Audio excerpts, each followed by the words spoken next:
Hey guys, it's MC Fix-It here. We have a Honda Odyssey. We have a 2007 third generation Honda Odysseys. So from 2005 to 2010, this should be similar to newer and even older ones than that. We have an issue with the door check. This door will open up and both hands are here and it will shut all by itself, which is really not a safe thing to have. So we're gonna walk you through all the tools and the supplies on how you can fix this yourself for about 20 bucks.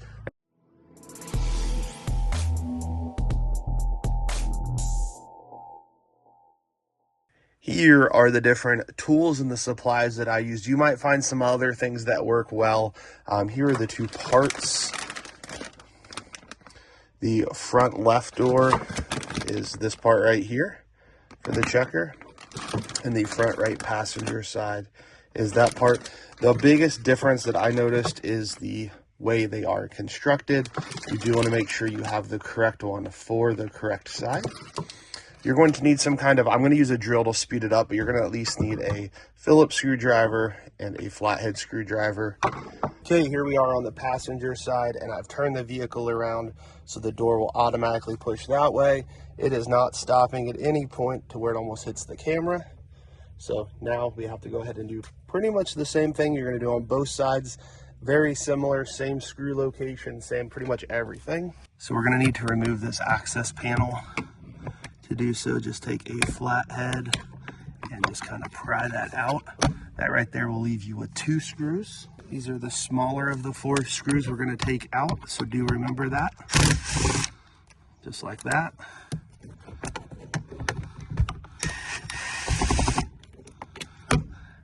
And put those in your cup holder so they stay safe. The next step is to go ahead and remove this.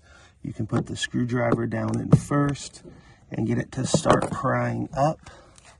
Then you're going to stick this tool down in.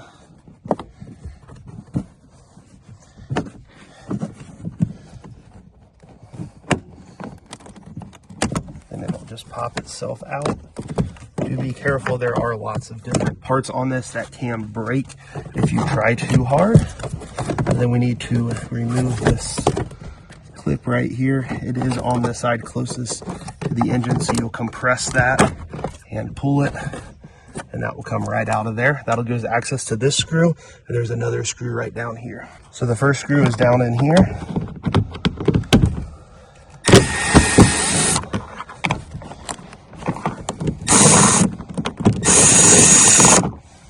And you can see that is a much bigger screw. The next one's right down here. The second screw is right up in here. It is at a little bit of an angle going up. So, and it is a long one as well. Make sure you note which ones are which. So the next step is to remove this panel here. It's best if you do it on the side here, and you'll hear it pop. And you can kind of get your hands in and around and get the rest of it to pop just like that. So the next thing to do is remove this little piece for the mirror, and you're just going to stick in your pry tool and pull out. There's one major clip on there, pretty easy to do. Next thing we need to do is go ahead and pull this off. We're going to start on the side closest here and just begin to lift it up, and then we're just going to remove this from the bracket like that, and that gives us plenty of room to work on, and you can just let it hang. If you're leaving it a long time, do not do this, take it all the way off. But if it's just a few seconds like what I'm doing here, you can just jump on in. So right here is the check. You have 2 10mm and 1 12mm. We're going to start with the 12mm. Go ahead and save that because you are going to need to reuse your bolts. And then we have 2 10mm. And you'll notice these ones are not on near as tight as the main bolt. So we're going to go ahead and gently pull this cover back a little bit. You don't want to tear it, so that's why I'm saying gently pull it back, just enough to be able to get your hand in there and pull out the old. Go ahead and compare it to the new part. You can obviously tell this one is completely compressed. This one has a lot more resistance in it. And here is the part number. If they don't look the same, return it. And it should have pretty much the same markings on it and same design since this is a Honda one. So we're gonna go ahead and feed this through.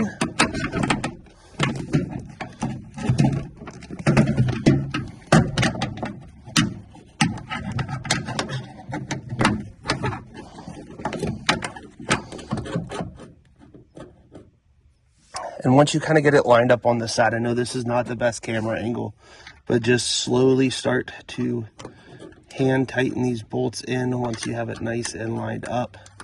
Because one thing you don't want to do is strip these, because then you got to get new bolts. So just going to put them on hand tight almost all the way down, so there's not a whole lot of screwing we will have to do. Next step, go ahead and grab your other bolt. You're going to slightly pull the door back towards you. You do have to watch out for the plastic piece as well. So pull that door back towards you until you can start threading this in with your hand. So it does get a little narrow here. And we'll go ahead and take that 12 millimeter.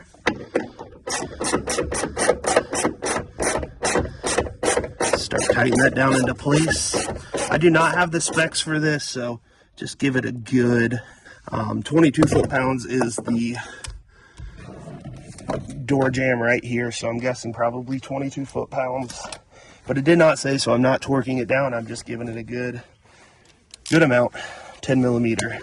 These ones you do have to be careful of stripping or over tightening, so just giving them a good amount of than just about a quarter turn more once it kind of stops. I like that right there. Again, if you could find the specs, please put those online for somebody else that might be useful for them. We'll go ahead and start reassembling the door. So the first thing I'm going to do is go ahead and pull that up just to make sure it's easier. We're going to go ahead and lock this guy back into place. And then swing the clip over it. And then we'll work on feeding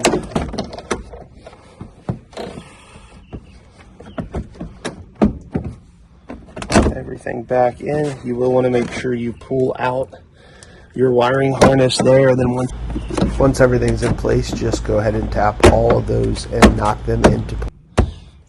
We have 4 screws. The 2 long ones go here, and then under here, and then the 2 small ones go up top.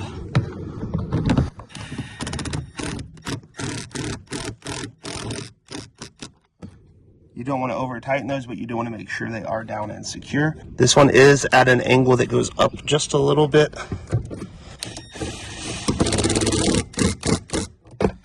And then we have 2 up top in the door handle. There's the first one, and sometimes the second one is actually easier if you pull the door handle out a little bit. And then we have this piece of plastic that has to go back in.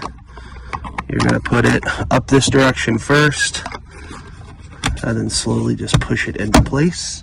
Next we have to get this. The easiest thing to do is just line this up and push it in. It should snap.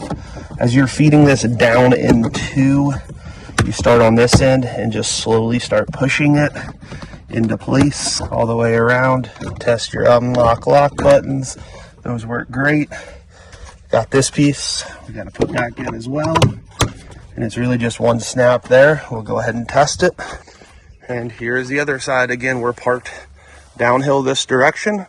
Go ahead and open it up all the way, see if it stays open, and it does. That next little chunk stays open. Perfect. Does exactly what it's supposed to. One more time for good luck, and it works. And it works. So 40 bucks overall, or about $20 each side, just a couple of tools in your time, allows your vehicle to function and not smash your fingers any longer. Thank you guys so much for watching. If you do have any questions, put them down in the comments section below. Thank you guys so much for watching. I hope you have a great day.